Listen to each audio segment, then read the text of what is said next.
Сәлеметсіңдер ме балалар? 67-ші сабақ Б дыбысымен әрпін жалғастырамыз. Ең алдымен каналға тіркеліп алыңдар.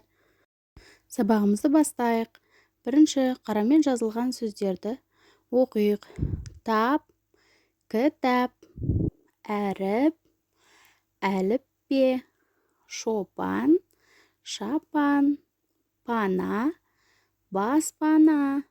Міне балалар, П дыбысы сөздің соңында, ортасында және басында кездесіп тұр.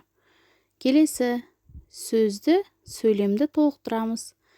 Менің әліппем, сенің әліппең, оның әліппесі. Міне, үш жақта біз сөздерді толықтырдық. Келесі кітап. Кітап адамның ақылшы досы.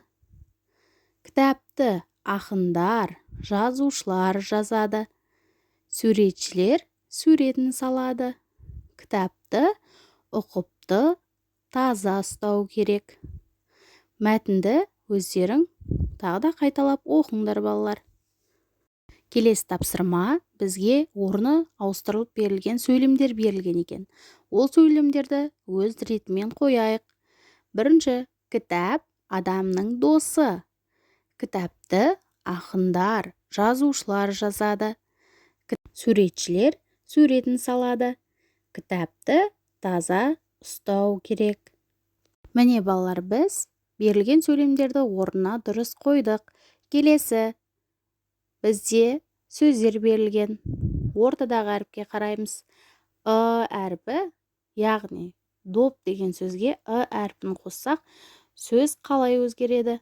Доп, добы, топ, тобы, қап, қабы.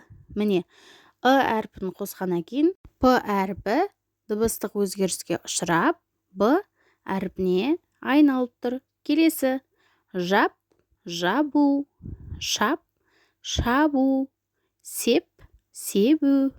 Бұл жерде де осылай екен балалар. Келесі партаңды таза ұста деген сөйлемді жазып аламыз және буынға бөліп оқимыз. Сау болыңдар балалар, каналға тіркелуді ұмытпаймыз.